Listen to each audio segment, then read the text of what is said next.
내가 평소에 받는 질문 중 하나가 어떻게 그리 관리를 잘하세요?이다.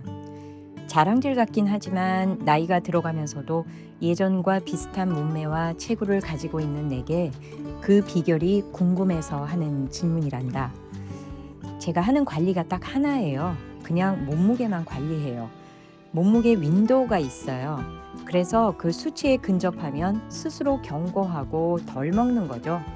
내 답이다. 내가 아무것도 아닌 것처럼 얘기하는 것 자체로 얄미워하는 사람도 있을 게다. 왜냐하면 몸무게를 관리한다는 것 자체가 모두가 어려워하는 과업이기 때문이다. 부모님께 감사한 유전자를 물려받은 것도 있지만 젊었을 때부터 건강관리의 일환으로 운동과 체중 관리는 꾸준히 해온 편이다. 누구나가 한 번쯤은 해보는 다이어트를 그냥 평생 하고 있다고 보면 되는데, 수년 전 가수 패티김 선생님이 어느 TV 프로그램에 출연해서 직업이 남들한테 보여지는 것이라 평생 음식을 마음껏 먹어본 적 없다고 하며 자기관리 핵심을 이야기하실 때 격하게 공감했던 기억이 난다. 우리는 일반적으로 다이어트를 한다고 하면 무엇을 건강하게 먹고 살이 안 찔까에 집중한다. 그런데 우리 몸은 너무 정직하다. 먹고 살이 안 찌는 경우는 거의 없다고 보면 된다. 무엇이든 입으로 들어가는 것은 몸의 어딘가에는 반드시 드러나는 것이 인간의 위대한 생체 메커니즘이다. 그래서 먹되 살이 안 찐다라는 말 자체가 성립이 될 수 없다. 다이어트는 우리의 정직한 몸의 메커니즘을 동일하게 적용해 안 먹으면 살이 안 찐다에 집중해야 한다는 것이 나의 생각이다. 학창 시절 한 번도 마른 적은 없었고 체형 자체가 마른 체형이 아닌 내가 먹는 대로 간다를 진하게 경험한 것은 임신했을 때였다. 뱃속의 아이를 위한다는 핑계로 그야말로 먹고 싶은 것을 아무런 죄의식 없이 마음껏 10여 개월 먹고 지냈더니 상상할 수 없는 몸무게가 되었다. 그렇게 늘어난 몸무게를 60일 출산 휴가 이후 사무실 복귀를 위해 악착같이 안 먹고 거의 뺐을 때 나의 깨달음은 몸은 정직하다였다. 그 이후 나의 다이어트는 안 먹는 기회가 언제인지에 늘 깨어있고 먹지 않아도 되는 기회는 먹지 않는 것으로 정해졌다. 일정이 늘 많은 내게 안 먹는 기회란 약속이 없거나 혼자 먹어도 되는 상황이다. 그런 날들은 어김없이 먹지 않는 것에 집중한다. 무엇을 건강하게 먹고 살이 안 찔까에 집중하는 것이 아니라 어떻게 내 몸으로 들어가는 것을 줄일까에 대한 고민을 하고 실천하는 것이 나의 평생 몸관리 비결이다.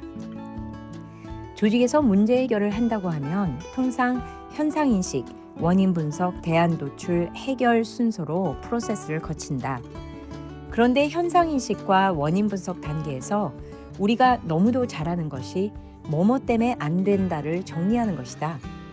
다시 말하면 문제를 해결하는 데 있어 장애가 되는 요소들을 일목요연하게 정리하고 안 되는 이유를 머리와 가슴 속에 잔뜩 가지고 논리무장을 한다. 그러다 보니 그러한 장애를 뚫고 해결할 수 있는 대안을 만들어내는 데 대해 아주 보수적일 수밖에 없다. 이건 이래서 안 되고 저건 저래서 안 되다 보니 문제를 해결할 수 있는 대안 자체가 제한적일 수밖에 없다는 의미이다. 나는 일터에서 과거와 현재를 완전히 뛰어넘는 혁신적 관점과 방법이 안 나오는 큰 이유 중 하나가 바로 이렇게 질서정연한 문제 해결 프로세스를 너무도 철저히 학습하고 적용하기 때문이라고 늘 생각해왔다. 장애가 되는 상황을 너무 정교하게 분석하고 요인을 끄집어내다 보니 문제 해결 과정 초반에 이것 때문에 안 된다는 생각이 머리와 가슴을 지배한다. 안 되게 하는 이유들이 나래비를 이미 서고 있다. 내게 문제를 해결한다 함은 해결을 위해 안 되는 것을 먼저 줄 세우기보다 되게 하는 것이 무엇인지, 되게 하려면 어떻게 해야 하는지를 머릿속에 가득 채우고 되게 하는 쪽으로 생각과 에너지를 모아야 한다는 것이다. 안 되는 이유를 명확히 밝혀내고 숙지하는 것도 중요하지만 안 되는 이유가 대안을 축소하는 변명이나 이유가 되어서는 안 된다. 해결의 아이디어는 어떻게 하면 되게 할까라는 쪽으로 생각의 촉이 활발해지면서 머리와 가슴을 가득 채워야, 그리고 그 설레임이 새로운 시도에 대한 용기와 응원이 될 때 비로소 확장되고 뿜어나올 수 있다. 결국 어느 쪽으로 집중하고 생각과 에너지를 모으냐가 실질적으로 다른 결과를 만들어낸다.